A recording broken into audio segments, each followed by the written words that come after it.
Arjun Mayuri love स्टोरीचे 30 भाग यापूर्वीच upload केलेले आहेत. कृपया ते सर्व वाचण्यासाठी आपल्या चॅनलला भेट द्यावी. आय लव्ह यू मयुरी असं अर्जुन म्हणाला आणि कॉलेजमध्ये सगळीकडे त्याची चर्चा सुरू झाली. काहीही नसताना बिचाऱ्या मयुरीला उगीचच अपराध्यासारखं वाटू लागलं. अर्जुनने मुद्दामच तसं केलं, कारण मग तरी ती त्याला गांभीर्याने घेईल आणि खडबडून जागी होईल. आणि तसंच झालं. तिने विचार केला की याला एकदा भेटावं आणि बोलावं आणि कायमचा विषय संपवावा. त्या दिवशी अर्जुन शेतातून घाईघाईने प्रीतीला घेण्यासाठी आला होता.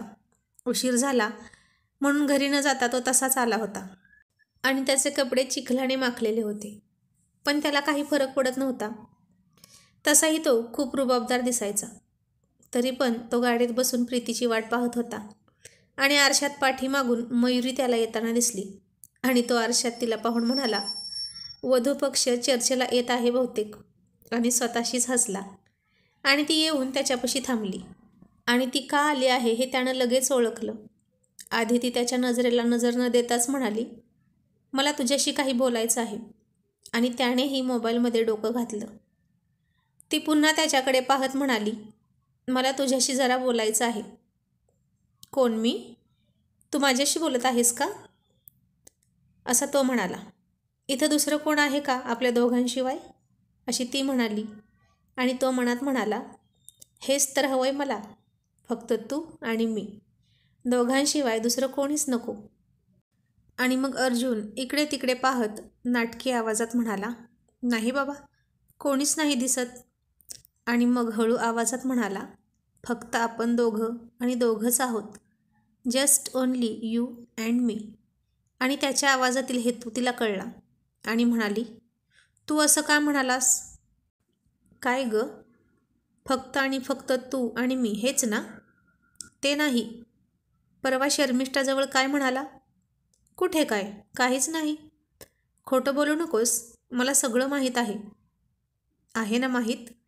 मग तरी मला का विचारतेस? सांग की तूच. आता ती जास्तच चिडली. खूपच हुशार समजता ना स्वतःला, असं ती मनात म्हणाली. आणि त्यात समजायचं काय, मी आहेच हुशार, असं तो म्हणाला. आणि तिला आश्चर्य वाटलं, याला कसं कळलं माझ्या मनातलं? आज तिने फिक्कट गुलाबी रंगाचा ड्रेस घातला होता आणि तिला तो खूप खुलून दिसत होता. तिचे केस त्यावेळी थोडे कमी होते, पण सरळ होते. नेहमीप्रमाणे क्लिप लावून तिने ते मागे सोडले होते आणि तिच्या नाजूक ओठांकडे पाहून मनातल्या मनात कोणती लिपस्टिकची शेड तिला सूट करेल याचा विचार तो करत होता. मग ती म्हणाली, तू ते आय आय आता तिला धड म्हणताही येईना, कारण तिला असं काही बोलायला संकोच वाटत होता.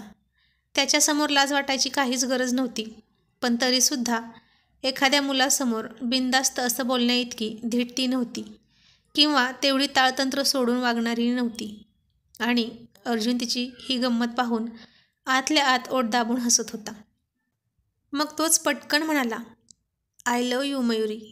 आणि तिने चमकून त्याच्याकडे पाहिलं आणि पाहतच राहिली. तो मात्र गालात मंद हसत होता. असं मी म्हणालो हेच म्हणायचं आहे ना तुला? त्यानं पुन्हा सारवासारव केली आणि ती म्हणाली, हो हो, हेच म्हणायचं आहे मला. तू का असं म्हणालास? तुला काय वाटतं मी का असं म्हणालं असेल? झालं. आता अर्जुनरावांनी तिलाच पेचात टाकली आणि ती गोंधळून मनात म्हणाली, आता काय सांगू? ती त्याला प्रश्न विचारायला आली होती आणि त्याच्याच प्रश्नात अडकून बसली. सांग ना, काय वाटतं तुला? हे असं कधी म्हणतात ना ते माहीत आहे मला, ती म्हणाली. अरे वा, मग बरंच झालं की. माझा तुला समजावण्याचा ताप तरी कमी झाला. काय समजवशील मला? तुझ्याकडून मला काहीच समजून घ्यायचं नाही आणि बोलायचंही नाही. मग मगाशी काय म्हणालीस की मला तुझ्याशी बोलायचं आहे? किती फिरक्या घेत होता तो तिला तिच्याच बोलण्यात अडकवून स्वतः मात्र ताकातील लोण्यासारखा नामानिराळा राहत होता. जणू काही मी काही केलंच नाही.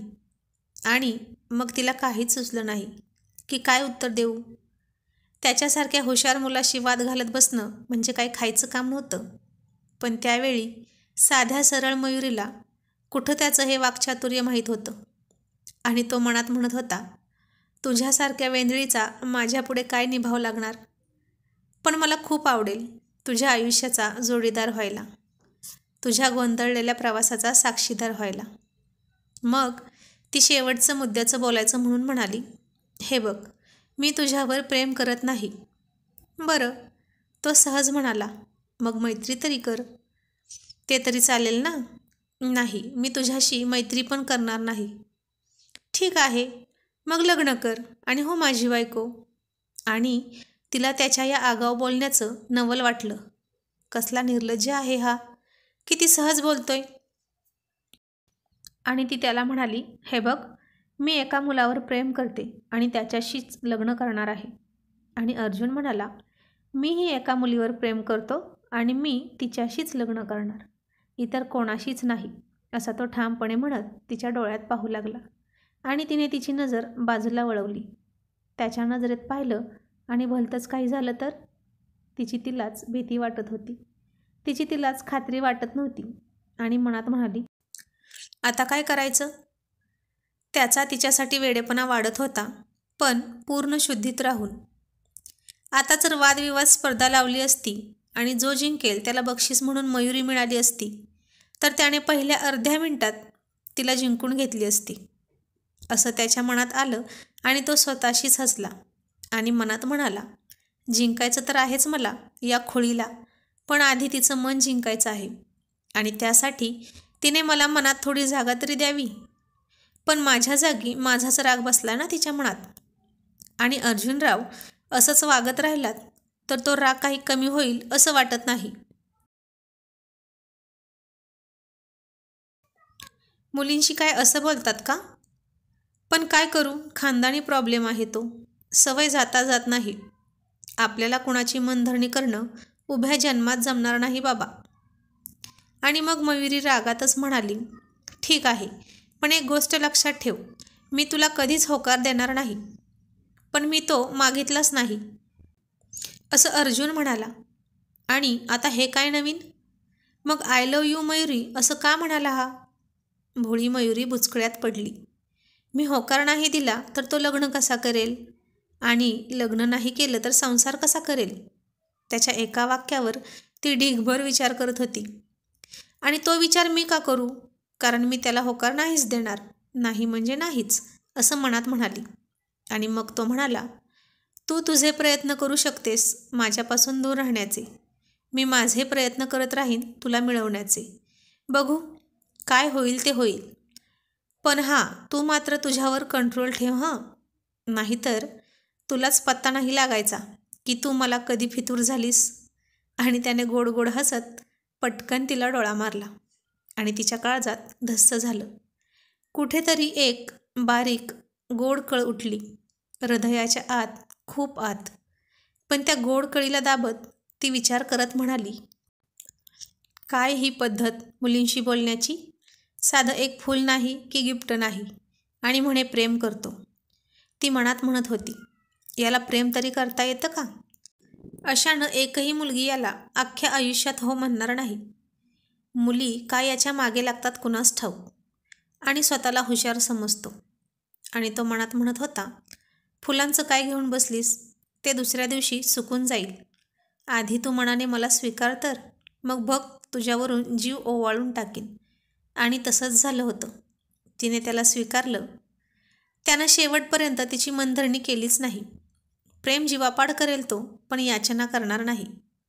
तू होकार दे, माझा स्वीकार कर, असं म्हणाला नाहीच तो. पण तिला मात्र होकार देण्यासाठी, त्याचा स्वीकार करण्यासाठी त्यानं विवश केली. आणि इतक्यात कॉलेज सुटलं. तो म्हणाला, प्रीती येईलच आता, चल तू पण. लग्नाच्या आधी घर तरी पाहून घे नवरदेवाचं. निर्लज्ज म्हणत तिने रागाने त्याच्याकडे मोठे डोळे करून पाहिलं. आणि त्यानं शिट्टी वाजवून गाणं म्हणायला सुरुवात केली. तेच ते त्याचं नेहमीचं, मेरे ख्वाबों की तस्वीर है तू, बेखबर मेरी तकदीर है तू, तो किसी और की हो न जाना, कुछ भी कर जाएगा ये दीवाना, तू हाँ कर या ना कर, तू हाँ कर या ना कर, तू है मेरी किरण, तू है मेरी किरण. आज शर्मिष्ठाला पाहून त्याला हे सगळं आठवत होतं आणि तिचा हात त्याच्या खांद्यावर अजूनही तसाच होता. तिचा स्पर्श न आवडून तो मागे सरकला आणि ती म्हणाली, कसा आहेस? आणि तो मनात म्हणाला, तू आली नव्हती तोपर्यंत बरा होतो, पण आता बरं नाही वाटत. का कोणास ठाऊक, पण असल्या मुली त्याला आवडत नव्हत्या. त्यांच्यात काही पवित्रता नाही असंच त्याला वाटायचं. मयुरीकडे पाहिलं आणि ती पवित्रता त्याला तिच्यात दिसली, अगदी पहिल्या नजरेत. तशीच पवित्रता त्याच्या आईतही होती. तो मयुरीची आणि त्याच्या आईची सतत मनात तुलना करायचा आणि कोण किती जास्त चांगली हे ठरवण्यापेक्षा दोघीही सारख्याच वाटत होते त्याला. आणि त्यानं त्याला हवी तशीच घडवून घेतली होती, त्याच्या विचाराच्या प्रेमाच्या साच्यात घालून. शिल्पकार कसा त्याला हवी तशी मूर्ती बनवतो, तशीच अगदी त्याला हवी तशी मनासारखी बायको त्यानं घडवली होती, त्याच्याशी समरस होऊन जाणारी, खूप खूप आवडणारी. त्यामुळे बघणाऱ्याला प्रश्न पडायचा, यांचं नक्की लव्ह मॅरेज की अरेंज मॅरेज आहे? 2 शरीर एक आत्मा, एकाला ठेस लागली तर दुसऱ्याचा जीव कासावीस व्हावा, एक जेवला की दुसऱ्याचं पोट भरलं अशीच त्यांची अवस्था. आणि ती तर काय, स्वतःची अशी उरलीच नव्हती. जे काही असेल ते त्याच्या विचाराने. कोणी काही विचारलं की सारखं यांना विचारून सांगते हे तिचं ठरलेलं उत्तर. आणि अहो हे करू का, नि अहो ते करू का. तिची प्रत्येक वस्तू, अगदी टिकलीपासून ते साडीपर्यंत अर्जुनरावांच्या आवडीचंच. कारण तिला काय शोभून दिसतं हे तिच्यापेक्षा त्यालाच जास्त कळतं. अगदी तिच्यासाठी नवरा म्हणून मीच योग्य आहे असं वाटत होतं त्याला. आणि ते 100 नाही 1000% खरं होतं. त्याचे झोपेत घेतलेले निर्णयसुद्धा बरोबरच असतात असा ठाम विश्वास होता तिला. आणि तिचा हाच विश्वास त्यानं जिंकला होता, त्याच्या भरभरून एकनिष्ठ प्रेमानं. ती त्याच्या आयुष्यात नव्हती तरी तो तिचाच होता आणि ती त्याची. आणि आता तर काय प्रश्नच नव्हता. आणि इतक्यात मयुरीही बाहेर आली. तिच्या लाडक्या नवऱ्याला एकट्याला बोर झालं असेल असं वाटत होतं तिला. आणि तो तिला पाहून गोड हसत म्हणाला, हे बघ आली तुझी मैत्रीण. नाही नाही, माझी लाडकी बायको. आणि शर्मिष्ठाने तोंड वाकडं केलं. आणि तिचं वाकडं तोंड पाहून अर्जुनरावांनी रागानेच भुवई वर केली.